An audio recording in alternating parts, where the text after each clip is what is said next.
This is Autoline After Hours with John McElroy and Gary Vasilash, episode 588 for February 10th of 2022. How long until inventories are back, if ever?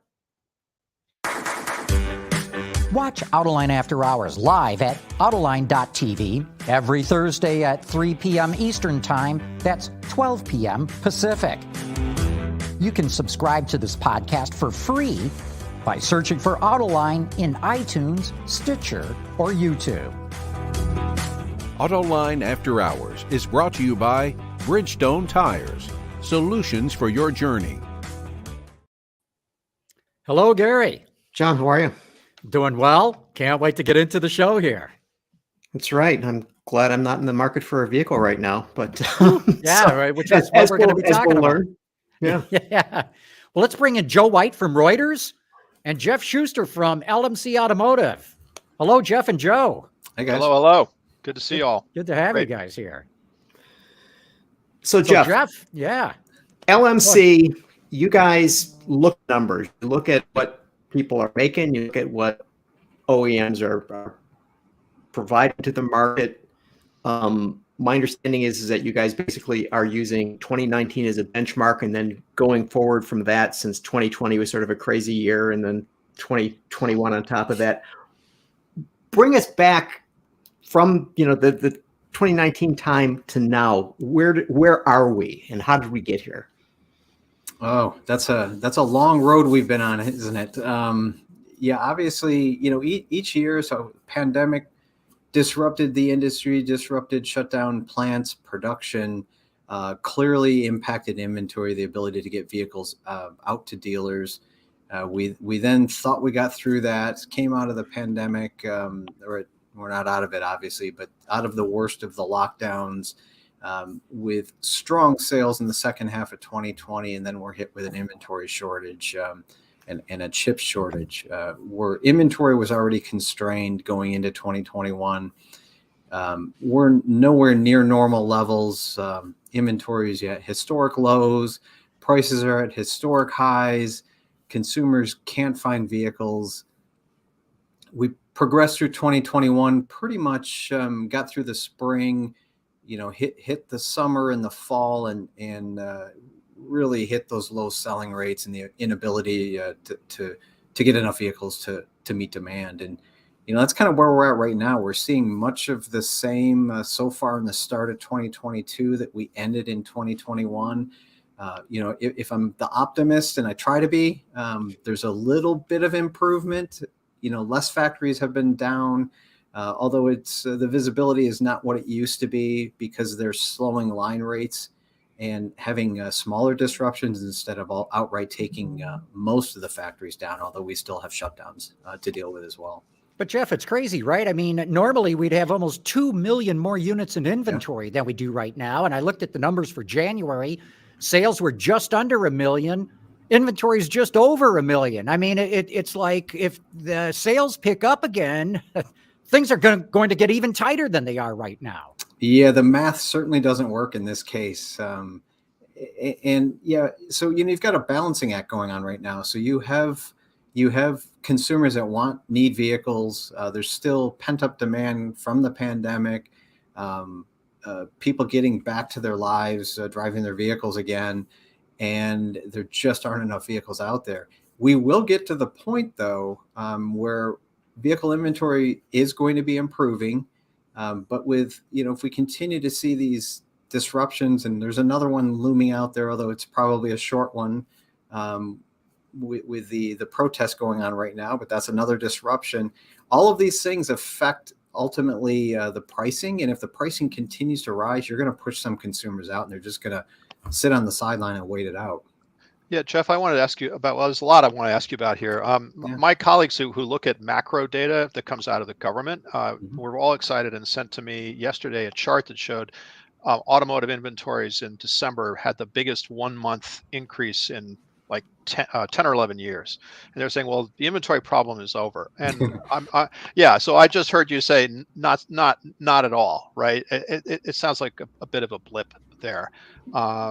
So yeah, I just believe that there. I've got another question, but just talk about that because it seems Yeah. like there's disconnects in the data that are confusing matters for people trying to analyze this. Well, there is a lot of moving parts. I think that's really what's driving the confusion in some of the issues. You may look at a data point in December, and then we have a stronger than expected January sales, and didn't get as much improvement in production levels, and we took a reverse path in inventory in January. So the reality here is we're going to be going through these starts and stops, ebbs and flows on things are better. No, they're not. That's going to be the majority, I think, of 2022. I don't really see a way around it at this point. There's just so many variables out there right now that are many of them moving in conflict with each other. So I have another question, and I know this is asking you to predict the future, I guess, which is probably risky business right now. But Ford, as I think most people watching this might know, Ford took down about 8 North American plants this week. They just basically did a cold stop, and I'm not sure 100% why they chose to do that. But I have heard this idea that look, just give the supply chain a chance to catch up. Kind of shut things down, let them catch up, then move on. Now, I mean, is there any sign that companies are going to try to do that, or do you think they're just kind of just do their best to muddle through and try to make it work over the next, say, 6 to 12 months? Yeah, I see more of a muddling through approach. I think competitive pressure is just going to keep that from essentially a shutdown across the industry. It really, if we look across the industry, look across markets, you do have a disproportion of impact across OEMs, across various markets. China, for example, India, less impacted right now. Obviously, they secured localized chips to meet demand more readily than other markets. So North America, Europe hit the hardest if we look at last year. So there are some signs out there of improvement, but for the most part, it's going to be these these disruptions and improvements, and then take one step forward, 2 steps back kind of a situation.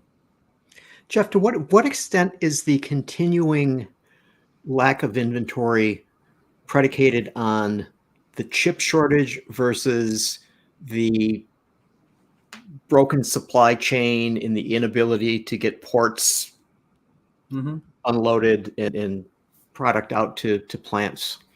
Is one more than the other? It is. It's still heavily chip related. When we look at all the disruptions, and we're tracking all the various disruptions, and we label them all. I would say, as we edge now into 2022, it's starting to change a little bit more, weighted or balanced out a little bit. But chips still account for probably 85 to 90% of the disruption. Now, sometimes it's chip / Omicron / port. There's things that are stacking on top of each other from a disruption standpoint. But I think you can relate a lot of it back to a chip shortage still. I think as we move through the first and second quarter, we may get get light on some other issues and some other parts. So I don't think it's just chips that are in short supply. I think they're the ones that are causing a lot of the disruption. But it's an entire supply chain issue right now, as you mentioned, all the way through logistics, the lack of truck drivers, the port problems, which are better, but they're certainly not back to normal conditions. And then, Jeff, there's what you alluded to earlier, the protests, and what you're referring to, of course, is the so-called Freedom Convoy, which has shut down the Ambassador Bridge between the U.S. and Canada. As you well know, all kinds of automotive parts flow back and forth every single day, literally by the hour on that bridge. So far, GM, Ford, Stellantis, and Toyota have announced plant closings in both the U.S. and Canada. A typical assembly plant makes maybe about 1,000 cars a day. So, I mean, they're losing thousands of vehicles of production right now. Any idea? Does this factor into your forecast, or is this something that just came up too soon to really be able to factor in? No, and in fact, as we're talking right now, our teams are collecting the latest information. We're putting an assessment together because this is yeah, this is just another layer of problem that the industry is facing, and a shortage on top of a shortage certainly is not good for the industry or for consumers at this stage. You're absolutely right, though. The amount of parts and full vehicles that are going back and forth across the one bridge, and the fact that can essentially take down two countries' auto industries if it goes on long enough is startling.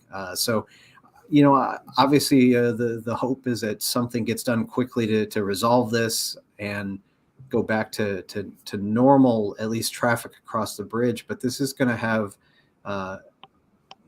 it may not be lasting in the sense of weeks and months, but it certainly will be felt. Just the four days so far has caused some disruption, and as you said, plants are starting to go down. The inventory of parts is so low through the supply chain and across the industry that the industry can't weather more than a couple of days really without starting to see disruption at the assembly.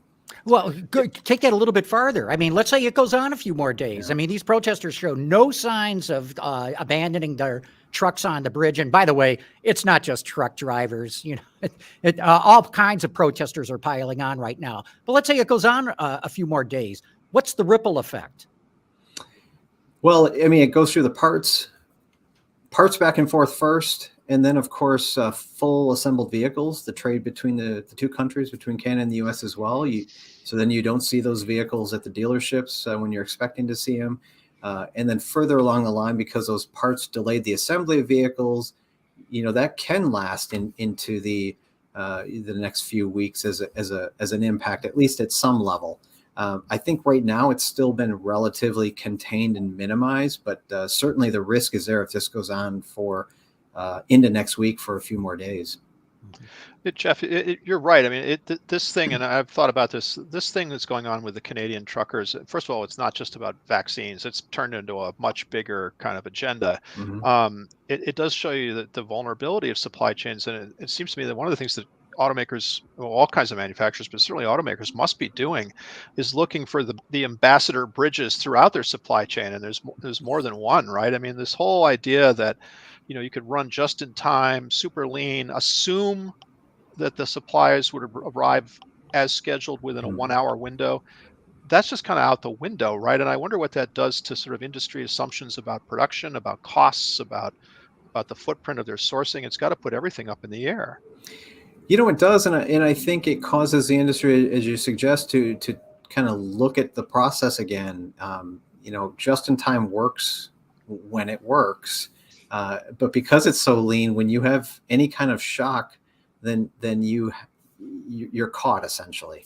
And I think that's what the industry's been going through really since 2020 is not enough inventory, but inventory adds cost, it's inefficiency. So it's trying to find that balance. And what do you store certain parts more of inventory than you did previously? Is it all parts? Do you build more vehicle inventory? I don't think that's the direction the industry wants to go in. Certainly it's not sending signals of that. I don't think we're going to go back to the day supply levels that we had previously before the pandemic, before the chip shortage. But it does beg the question, do you have to have better contingency plans to deal with these shocks that seem to not go away? I mean, you think you're going back to normal, and here's another wrench in the situation. But Jess, let me ask you. So, you said that as much as perhaps 90% of the problem is caused by the chip shortage. Okay, so let's put the truckers aside. Mm-hmm. Let's forget about that. So, would it have been the case that had the chip supply continued at a reduced level, like everything else was reduced? I'm sure that seats were reduced and steering wheels were reduced and tires were reduced, and because there were lockdowns and people Mm-hmm. were sick, and so production wasn't what it was, but you still had a flow.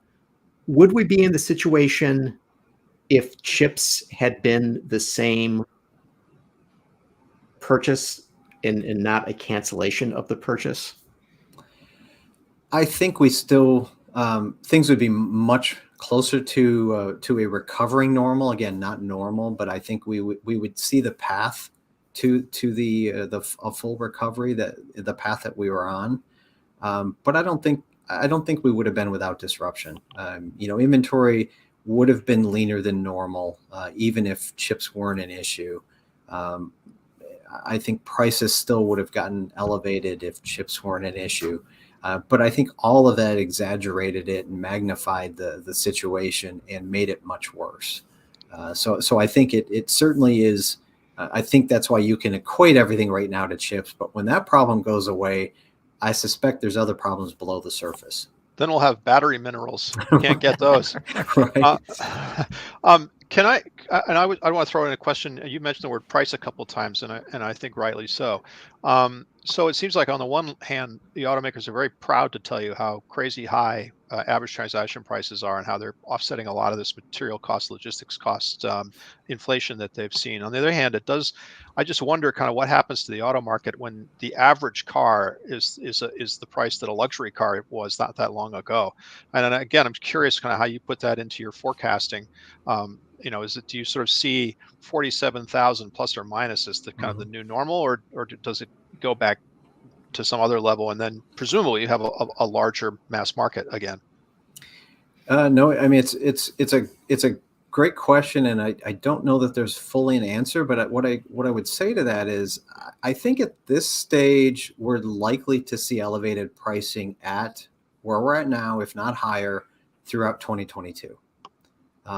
I think beyond that, when you do get this rebalancing of inventory levels to demand, and this can be a situation of a pullback in demand and an increase in supply, so it's both levers there. I think you'll see some leveling off, if not at least in the short term, maybe some rebalancing of those pricing levels down. However, not too far behind that is a higher mix of EVs, and EVs generally cost more money. So I don't think we're going to get away from pricing at an elevated stage from where we were pre-pandemic. So I don't think we're going to go back to 35,000, or less on average. I think we're going to stay elevated, and mixes change as well. We've lost a lot of entry-level vehicles over this horizon, so there's a lot of different factors that I think are driving and keeping prices elevated.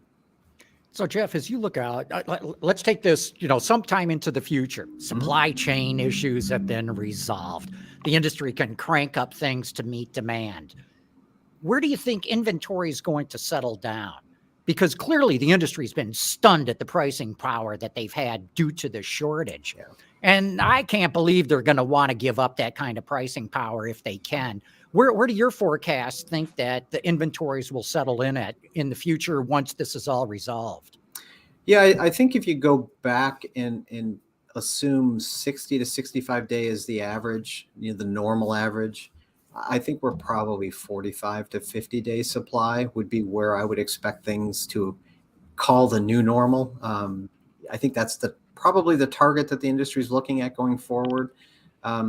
It's going to vary across OEMs a little bit, but I think generally, we're going to see, and it depends how far we push the build to order model, and if consumers, grasp that, because if that's the case, then it's certainly going to go much lower than that. Jeff, you're mentioning the continued high transaction prices going forward because dealers made record profits. OEMs are very happy with the money they're making. But you also mentioned toward the top of the show that some people are looking out in the market right now and saying, there's no availability and prices are very high. I'll sit on the sidelines for a while. If your scenario comes to pass, they're going to be sitting on the sidelines for a very, very long time. My question to you is it possible? So, for example, the head of Hyundai said that he thought that the chip shortage would be done for them before the year is out. If they began to crank out vehicles that were significantly below $45,000, what would happen to the rest of the market? Would the rest of the market react in a way that, oh my goodness, we got to do that too? Or would they simply say, we'll stay at the high end? Yeah, and that's a really good point, because that's a viable scenario that someone jumps on this and says, okay, we can take the volume, we'll take the lower margins because we can produce this, So I think that's a possibility. I think you'd get a mixed reaction. I would say less of everyone kind of following suit in a free-for-all than we might have seen a few years ago. I think that was when volume was the driver, it really wasn't margin. There's been such a focus on margin, and I think the evidence of the last 2 years has proven the theory on focus on margin and not on volume. So I'd be hard pressed to suggest that the industry goes back to that frenzy. However, I do think in some elements and certainly in some aspects of segmentation, certain segments, I think you'll likely see maybe some of those attributes come on board. So in other words, you could see entry-level SUV segments, maybe they do crank up that a little bit more than the other segments, but the overall averages of inventory and pricing probably still skew higher. So I think it does open up more opportunity for buyers that just simply can't afford these higher price vehicles. I think there will be more availability of vehicles in those lower price points, but on average, I don't think we're going to see it deviate too substantially. So Jeff, what happened? Not that long ago, 3 to 5 years ago, there was a lot of discussion about overcapacity globally in the industry, also in specific markets, Europe and North America particularly. I'd add China to that now, probably. But kind of relative to what you just said, how big a deal is sort of overcapacity as you look at the market and the industry and the forces on it right now? Oh, it's still a very big issue. I think something that we've been throwing that warning flag out pre-pandemic, and now obviously with the volumes at the levels that they're at and the constraints that are in place now, utilization is extremely low from where it was previously. 50% utilization, 40% utilization in some markets.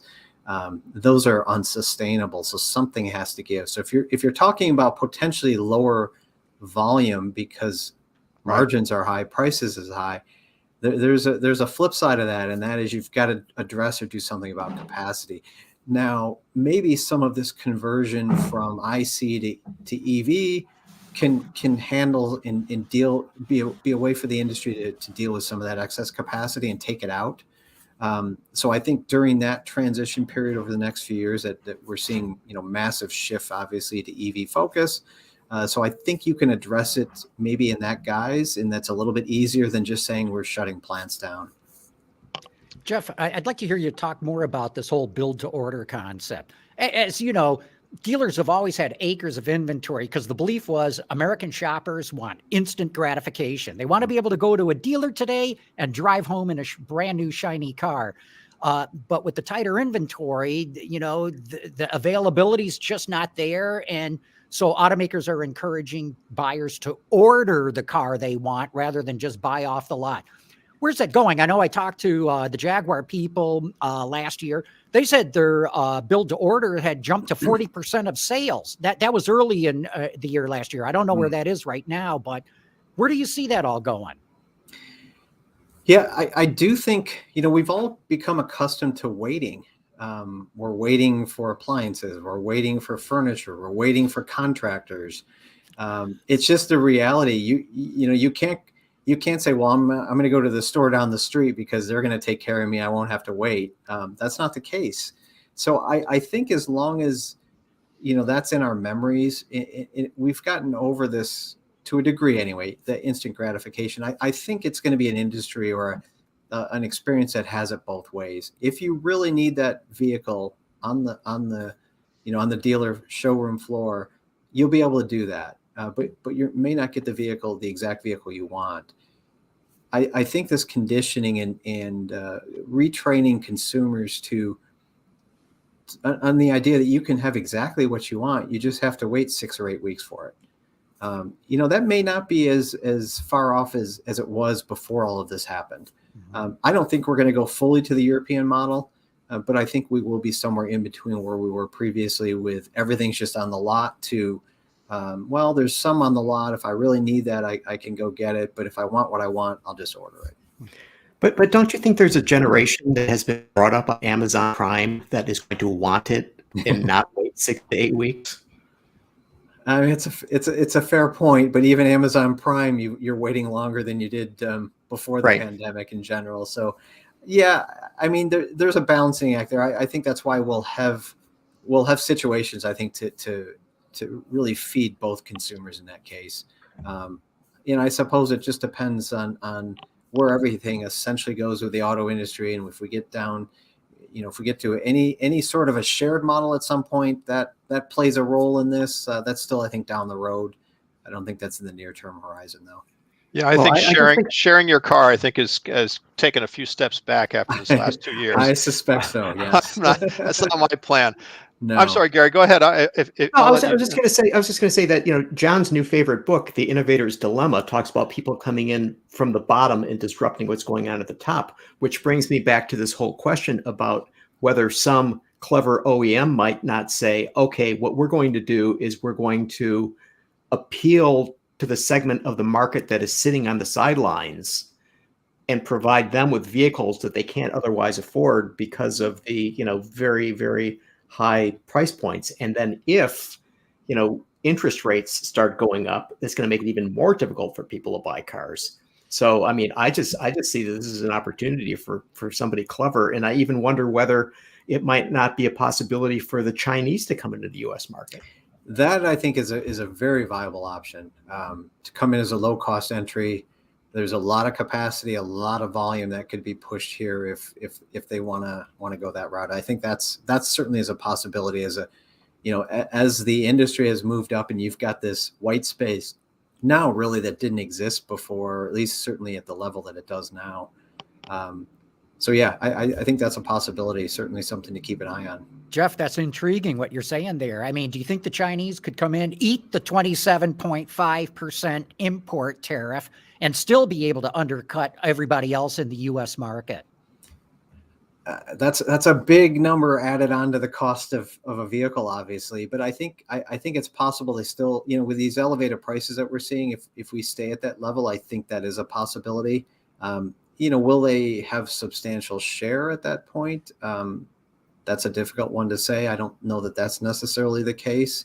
I don't also think that most consumers, want just a low cost vehicle, but there is a large proportion of consumers that can't afford the prices that are out there right now. So I think there is an opportunity potentially if someone can do it with scale and do it and still generate margin. Jeff, I wanted to ask you about electric cars. It does seem like not this year so much, but 2023, 2024, we're gonna have a different world when it comes to electric vehicles. There's gonna be a lot more offerings, a lot more capacity. If you believe GM and Ford and some of the other producers. What's your take on where electric vehicles are going and what the real demand for those vehicles is going to be? Yeah, I mean, there's a flood of new entries coming.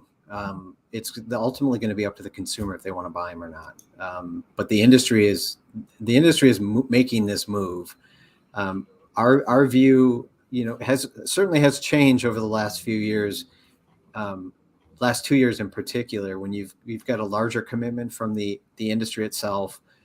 You have a lot of conversions going on. You've got new entrants, new brands coming into the space. You've really got a push from a regulatory standpoint on top of all of this. So it's no longer just a compliance issue. It is still missing that last piece, and that's the consumer. But the interest from the consumer is much stronger than it was previously because the awareness is higher. You've got more visibility to options that are not just science projects. These are real products that meet the needs of today's consumer in various segments and price points. So I think the more availability we see, and you continue to address things like infrastructure, the things that we've been talking about for a few years that are starting to get addressed and will still need to be price points, battery life, all of that still is an issue, but they're becoming less issues than they were previously. So we see a massive expansion of EV share in the U.S. market. Yeah, I mean, if you listen to GM and Ford, it's happening, right? Ford said it was going to double production of the F-150 Lightning. GM is saying it's going to sell like 67,000 Hummers and Lyrics this year. And then next year, they're talking like 350,000 all electrics. So that's a massive ramp in 1 year. And, I was looking at production today, production, not sales. I only see US sales, but at the Mach-E, Ford made 65,000 regular Mustangs, the Mustang we all know. They made 63,000 Mach-E's. I mean, the Mach-E has essentially doubled the Mustang brand just last year. And this year, Ford says it's going to ramp up Mach-E production in North America to 100,000. And that doesn't even include what they're doing in China. So I agree with you. I think we're going to see a massive ramp up, not just in production, but in sales as well. Yeah, and it spills through everything. Obviously, battery capacity, the addition of battery plants here in the U.S., the conversion of more EV capacity, and I think that's a big push that we're seeing across major markets right now as well. So all of this kind of again leads to the consumer, and I think the consumer will be there. Well, so let me ask you. Everybody's talking about raising the numbers of EVs, and LMC did a study recently where basically they said, okay, 2019 production for a given company is 100. Then we're going to look to see where they'll be going forward. And the aforementioned General Motors will be at 91 in 2025, meaning they'll be down 9% from where they were in 2019. And Ford will be at 97, which would be 3% down. So does this mean that we're going to have this explosion of EV production and the reduction of ICE production, and that's what's going to account for that? Yeah, so that's the transition period out really through 25. I mean, we've got from our forecast, we've got a pretty substantial ramp up. I mean, from now till 25, but it really hits that hockey stick as you get, later in the decade, and that's really when GM and Ford bring a lot of their capacity and availability online. What we haven't been talking about as an industry is exactly what you bring up, and that is this conversion or this flipping from IC to EV.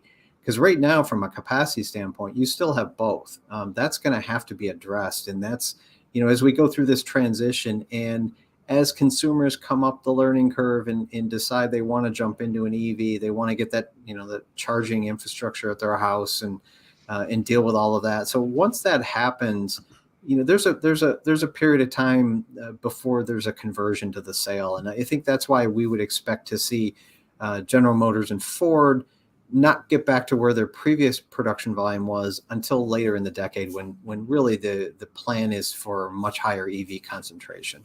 Hey, I got to jump in here. We got to take a quick commercial break. Jeff, can you stick around with us? I know we got more questions for you. Yeah, I can, sure. And we'll get into other industry things too. But first, a shout out to our great sponsor, Bridgestone.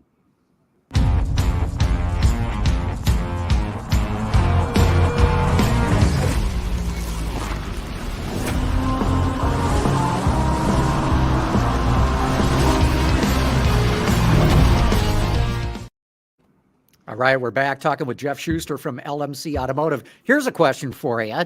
Adam Jonas from Morgan Stanley came out and said, I think it was this week, or it was just, very recently, at its current rate of growth, by the end of this decade, Tesla will surpass both General Motors and Ford in U.S. market share. How do you see it? We're not quite that robust, although it's interesting because we just this morning had a global analyst call. It sounds really exciting, right? Where we got our team together around the world, and the topic was Tesla. And that is, as we look at Tesla adding capacity in markets, not only the U.S. market, obviously Europe, and additional capacity in Asia, we do think that we're going to see much higher volume than we're currently expecting. But that being said, Tesla owns the market right now. There's a lot of competition coming, not only in the U.S., but around the world. They still have an advantage. Clearly, they're ahead of the rest of the automakers, I think, in terms of development, in technology, of at least a cycle, if not 2 cycles of vehicles. Wow. So they're going to carry that advantage. But I think our expectation is that advantage starts to diminish over time. And we believe, the traditional automakers, not so traditional anymore as they convert as well, but we'll start to gain some of that traction. So I think it's going to be a very competitive market. We're not quite as robust on Tesla, although we are more upbeat after this morning's meeting than we were yesterday. So Jeff, what is your outlook for Tesla? I mean, Toyota was the best automaker in the world for the last 25, 30 years, maybe 40, and they didn't get 100% market share, right? I mean, even though arguably they were the low cost producer throughout much of that period.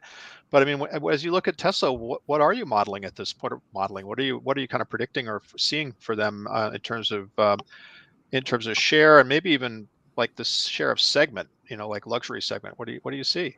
Yeah, I mean, they're going to be a substantial player, if not a leader in the luxury segment. I think that is certainly a path that we see going forward. For Tesla, it really depends. There's obviously a lot of white space in their lineup right now. It depends on really where they move into and how they address the market, not only in the U.S. but the markets, the other markets, the Chinese market, the European market. Make sure they have the right vehicles in the right segments. And I think so far that they're on that path. I think some of the news coming out of Tesla and Elon Musk about their concentration, the pushing back some of the launches again. These are normal things that happen, but I think that does show they can't do everything at once, clearly. So I think this is going to be staged over time, and if this is a coordinated, well-executed effort, they're going to continue to be a dominant player, I think, in the EV space. They're going to face just a lot more competition. So I wouldn't put them in, if we're looking out 5-10 years, I don't think we're going to see Tesla as a top 5 global automaker, but I think they're going to be a very substantial automaker. Okay, in your meeting this morning, what were the things that changed your guys' minds about how Tesla will perform versus what you were thinking just yesterday? Well, I think it's really a factor of just getting the global team together and looking at the various issues and understanding, okay, they're having success in this space. The Model Y is starting to really get some traction as well. It's not cannibalizing Model 3 as much as we might have thought it would either. So I think some of those driving factors, are certainly behind a lot of the decision here. I also think, maybe we were a little too robust on the conversion of IC to EV for some of the traditional automakers as well. Their lineups are expanding immensely. It's still going to take some time to really get going in that space. So it really allows for that. I think when we look at it, we still see Tesla losing a fair portion of their market share dominance now, but not to the level that we were at before. But it's a Jeff, bigger market, right, Jeff? I mean, that's it the other is. thing. Yeah, it means that everybody's growing. Exactly. Yeah. So the pie gets bigger, but their slice doesn't necessarily get any smaller. We think it will get a little bit smaller, but but with that pie increasing, their volumes are still going to go up substantially. Yeah. But okay, so the volumes will go up for sure. Where do you see their market share coming in? They're at what, like 70 to 75% of the EV market right now? Yeah, I think globally, I want to say 65-ish, 70, yeah, somewhere in that range. I think it's going to come down substantially. So Can you give us a number? I don't know if I want to stick my neck out on a number, but I think they're going to be less than 25% market share. So probably less than 20. I think that's where we're modeling right now. But it's, there's a lot between now and say 2030, and that's really the target point that we were looking at. Mm-hmm. So you don't see this as analogous to what happened in the PC industry when we had all of those legendary names that were going to come in and kick ass, and somehow they all seem to have gone away. Because there are some analysts who basically say, the traditional auto companies are not going to be able to compete in this new world. Yeah, I don't subscribe to that point of view. I do think, if we look at what's changed just in a short amount of time with the initiatives going on with the so-called traditional automakers. If you look at what GM and Ford are doing, what Volkswagen's doing, really what Hyundai is doing. I mean, they're all moving full force, if not all in this space. So if this industry doesn't go electric, then I think you've got a bigger issue of failures than I think you do, with trying to compete with Tesla. So I really believe, they have the scale. Yeah, they may not be as nimble and as lean as Tesla is, and again, Tesla not taking anything away. They've built an amazing brand and technology around it, and they have disrupted this industry. However, I wouldn't count the traditional automakers out of the race yet. So Jeff, as your analysts are, you and your analysts are trying to figure out kind of where things are headed. To what extent are you either ignoring or trying to figure out what impact government policy will have on all this? Because clearly, especially when it comes to EVs, government policy does have an impact. But as you try to suss that out, what do you see happening there?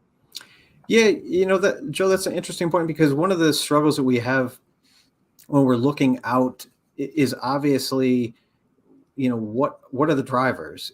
And are you going with a compliance kind of base model, and you kind of take the consumer out of the mix and just assume the consumer has to come along for the ride? Or do you go on just what you expect consumer demand to be, or some blend of that? And we've kind of flipped. We were mainly a consumer-based approach where we don't think consumers are there. There's not enough product. The regulatory environment is there, and vehicle manufacturers have to meet those regs in their various countries. But if the consumers aren't there to buy it, it doesn't matter. I think there's something in between there that really is realistic. So I think, you have to factor, and it certainly has been a factor in raising our EV penetration in the U.S. is looking at the regulatory environment, combined with, again, the buy-in from the vehicle manufacturers and the investment vehicle manufacturers are making, the technology advancements, and now the consumer is the piece coming along. So I think you've really got to look at all of those pieces when you look out 8 to 10 years and try to predict what it's going to look like. Speaking of government policy, then, do you guys have any analysis on whether there's going to be an EV bill? It was supposed to be part of the Build Back Better, all these incentives for consumers to buy electric cars. So, number one, do you think there's going to be any kind of bill? And secondly, do you think there's going to be this big kick up of $4,500 for any EV that was made by UAW labor? I suspect we'll see a watered down version of that. But I do think at least to manage this short-term transition, we're likely going to see some level of a higher incentive for consumers to get that conversion jump started. What shape that exactly takes is hard to predict at this point, because I thought we might have gotten there already, but obviously we're somewhat back to the drawing board. So I think it's going to take a slightly different shape, but I do think there will be a higher incentive at the end of it at some point, probably this year. Jeff, do you see this as being an inevitability? And the reason I ask that is, as we know, a few weeks ago, Carlos Tavares said, what is clear is that electrification is a technology chosen by politicians, not by industry, and went on to say that a EV would have to travel 70,000 miles to Kilometers, sorry, Yep. to compete with a hybrid. And reportedly last week, Oliver Zipse, who is the CEO of BMW and the head of the European Automobile Manufacturers Association, said the combustion engine is the largest automobile market segment in absolute terms by far in Germany, also in Europe and worldwide. Before you simply switch off something like this within 8 or 10 years, you have to know what you're doing. I mean, it sounds to me like we're beginning to get, some very strong companies pushing back on this whole idea of going electric. Yeah, and I think, I don't know that has to do with going electric necessarily. I think it maybe is the timeline. So I suspect they're really looking for maybe some adjustments on the regulatory timeline to help manage this, assuming they support it and continue to show an investment in it, they're pushing forward with it. I think that's something that we've looked at. It's not really we don't think there's a different end game, because I think that ultimately is where we'll end up.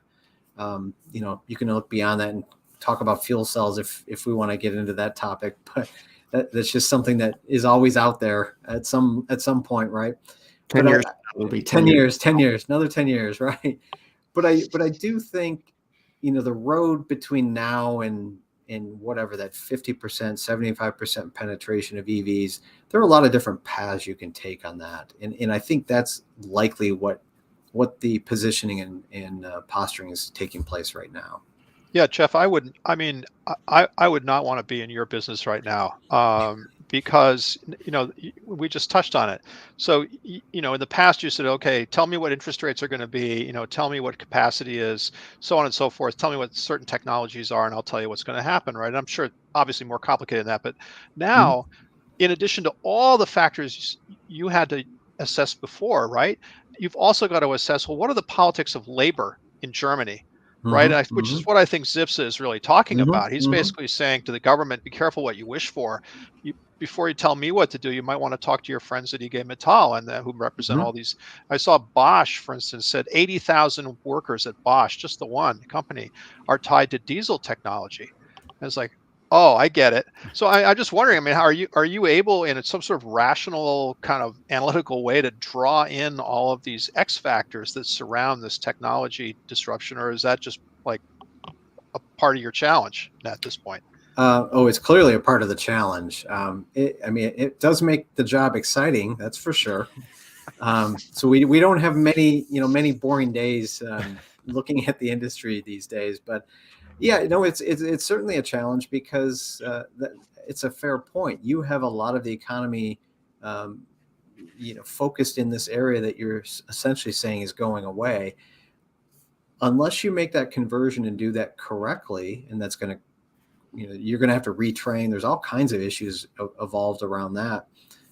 Unless you make that transition, that pivot correctly, then you certainly can have a damaging impact on an economy, or even the global economy for that matter. So I think all of this has to align, and this is a big task. And that's why I think, maybe even though we've increased our vehicle percentage, EV percentage over the long term out to 2033, 2034.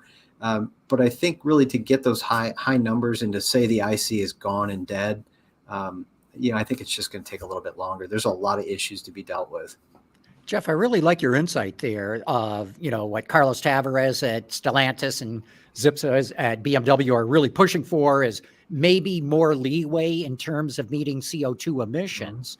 But those are regulations set by the European Union. But there's a whole bunch of European countries that have already said they're going to ban new sales of internal combustion engine vehicles, starting with Norway in 2025, I think it is, just a few years away. Whole bunch of European countries by 2030. And it seems to me like almost all of them are in by 2035. How do you think that's going to play out between EU regulations and countries absolutely banning the internal combustion engine? You're going to have to find the balance here, and that's the struggle right now. I think there's so many pieces up in the air still. You're absolutely right. You've got all the the drum pounding on we're stopping this, we're going to ban it, but then on the flip side of that, and maybe those countries don't have a high proportion of their employment tied up in these older technologies like Germany does, like France may have. But nonetheless, it affects the European economy as a whole as well. So I think it depends on what approach you take. And, if we see this further fragmentation where individual countries are setting those type of stipulations and restrictions, I think you're going to get pushback from some of the other countries that are employing those technologies. So all of that has to play out. And we certainly have not seen the last of that yet. Well, even Akio Toyota said there had to be some reticence in terms of going fast to alternative powertrains due to the employment situation in the jobs it would affect. But, I've got to ask you, to what extent does your analysis show that this is either a regulatory or a technology push versus a market pull? Are people clamoring for these things, Tesla aside? No, this is all regulatory and technology driven. And if you, by technology, I would say industry buy-in, industry support, industry investment. Once you put enough investment into the technology, you're going to make that technology work. or you're going to fail. And I think that's where the industry is right now. So yeah, the piece that I talked about earlier, that consumer piece, it has been missing because product hasn't been there. The availability hasn't been there. Some of these other issues that have kept buyers away from the vehicles, have been in the way. Some of those pieces and roadblocks have been removed. So now it gives the consumer, I think, more information, and there is more interest, but it's not been a pull. The consumer has not been pulling the automakers to say, I need an EV. We may get to that stage. We're not there right now. Yeah, I hear a lot, Jeff, and again, I'm curious how you factor this in because it's so intangible. I mean, I'm hearing a ton, endlessly, about the software-defined vehicle, the vehicle that has this giant computer brain that can interact with the cloud and buy me coffee, do this, do that, and there's a lot of excitement, I think, in the OEM world about the potential for subscription revenue and so on. It obviously is a replacement for some of the margin. What do you make of that, and to what extent are you able to kind of translate all of that talk into something tangible that, as you look at forecasting and kind of where the value is going to be in the industry? I mean, there's no question the value is shifting that direction. Subscription model, if we look at other industries, that was a concern about Apple. Can they? These are commodity pieces that essentially small phones, and yeah, they're doing a lot, and you can go so far with it, but at the end of the day, it's the subscription models that are helping to drive their valuations, and I think that's going to be the case with the automakers as well. Can they convert that into real revenue, and is there pushback from the consumer where essentially if there's features or content that before was just included in your vehicle purchase, you purchased it once and that's it, and now all of a sudden you've got to pay for it ongoing. I think there's some potential pushback, but I think that the younger consumer, millennials and below, are probably more used to that than the rest of us going forward. So I mean, you look at things like whether it's Microsoft Office products, going to Office 360 versus the dedicated software on your computer, that's subscription based. There's a lot of areas where it's worked, and I think this certainly could be another one of those. It depends on ultimately what the pieces are. Yeah, I'm old enough to remember when bottled water first came out by Evian in the United States, and everybody said, who's going to pay for bottled water? And I remember when cable came out and people were like, who's going to pay for television? So I'm a cheapskate. I don't even pay for a subscription to Sirius Radio, but I'm not blind to the fact that there could be a whole new generation that's going to be more than happy to pay for subscription services for their car. Yeah, I think if you're into gaming, this idea of the in-app purchase, right, is not foreign to you at all. I'm not a gamer. I just know that that's a thing. And that's a huge industry and people who are into it. And it's a lot, right, Jeff? I mean, it's a big revenue generator. Absolutely. Yeah. And so that's a business model that a lot of people are comfortable with. And maybe it isn't so alien if you try to port it over to a car. But Jeff, do you have a sense of generationally how many young people are actually interested in buying cars versus a more mature demographic? It's absolutely a factor. I mean, I think that's still something you have to consider when you look at it. Ultimately, look at a forecast, look at where the market goes. But I also think that it probably wasn't fair to lump all millennials into that. That kind of a view that they don't want to buy a vehicle or own a vehicle. I think in many cases it's a life stage. As they continue to mature and age, I suspect that will be less of an issue. I think it's still a risk and an issue, because I think there's obvious evidence that the interest or the desire to own or even have a driver's license, as soon as you're 16, that's not what it was, previously. But I do think, maybe there's just a delay in some of that as opposed to it completely disappearing. So in other words, they have 25 kids and a dog, then they need a car. Yes. But it's not a joke, Gary. I mean, look, so my millennial focus group, AKA my nieces, nephews, and kids, It's actually turned out to be pretty reliable. So my niece and her husband just had their first child, and they went out and bought and paid sticker for I believe it was a Hyundai Palace. Yeah, the Palisade. That's the Hyundai, right? They just bought the thing.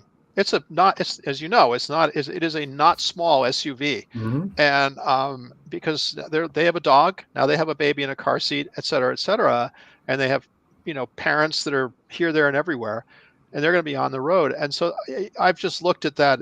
I think, Jeff, your point about life stage is right on with millennials. At 20, when they're deep in college debt, no, they're not buying a vehicle. Now, when they're in their 30s, it's changed totally. Right, but what is the interest they're going to have in the gamification of buying stuff through their car versus saying, Dean, we still got our car note to pay off, and we got the insurance to pay off, and we still have student debt, and so suddenly that doesn't look all that appealing to them. I mean, I'd let Jeff answer that. I mean, but you're right. On the other hand, if you have when that infant that my niece and her husband had turns into a 3-year-old, they might be very interested. You might want content to keep that 3-year-old entertained, right? Yeah, no, I would agree. I think it depends on what the subscription services are. I think there's some elements of it that if the industry and manufacturers can address those various life stages and make a compelling argument that you absolutely need this, and maybe you do that by trials, just like they get us on in some of those subscription services through streaming or cable or whatever you want to call it. That's how they get you. Is here? Why don't you try this? Or here's this show is only on this network. So I think there's some similar tactics that could be used certainly to generate interest and buzz in auto subscription services. Hey, we're getting down to the end of the segment here. Any burning questions that we have to ask Jeff yet that we have not? I have one real quick, and that's what is the importance of commercial vehicle demand in fleets to electric vehicles? Again, I mean, I certainly get a lot of that. Ford, as you know, put a lot of effort into that. GM as well, others. Yeah, I'll just throw that out there. What do you think about it? Commercial vehicles as drivers for electric vehicle demand? Yeah, very, very good point, because that's a much larger component than it looked like it was going to be. I think as we look at the expansion and massive increase in delivery services, this is a huge opportunity, I think, and to get into an EV fleet in many cases makes a lot of sense, because these are around town vehicles typically. Right. So I think the application fits really well. And I think, again, for the automakers, it's a good opportunity to sell large quantities, so batch sales, because of the fleet component of that. Real good. With that, I think we ought to wrap it up. But Jeff, this has been fantastic. What a great discussion! It's been terrific. I've enjoyed it on the show, man. This is good stuff. Yeah, thanks. Really, really fun. Obviously, a few things to talk about, right? Just a few. Just a few. Nothing. Same old, right? Yeah. And Joe, great to see you. How's the truck project coming along? The truck project. So the rebuilt engine is in. All the bits and pieces have been. And tell the viewers what the truck is and what you got. I have a 1961 Dodge Town Wagon D100. Nice. Not the Power Wagon, the Town Wagon. The 318 V8 has been rebuilt, reinstalled. All of the pieces that I can identify have been put back on by untrained technicians, me, and some of my good helpers. And then it got too darn cold to kind of get in and start it up and fiddle with it. So we're hoping it warms up and I can do it this spring. Real good. Well, thanks you guys. And Gary, we're going to have to do this again next week. How do we do that? Okay. I want to thank everybody who's tuned in. Autoline After Hours is brought to you by Bridgestone Tires, solutions for your journey. Visit our website, Autoline.tv, where you can watch us live Thursday afternoons. Get your daily fix with Autoline Daily and in-depth analysis and interviews with Autoline This Week. There's all that and much more at Autoline.tv.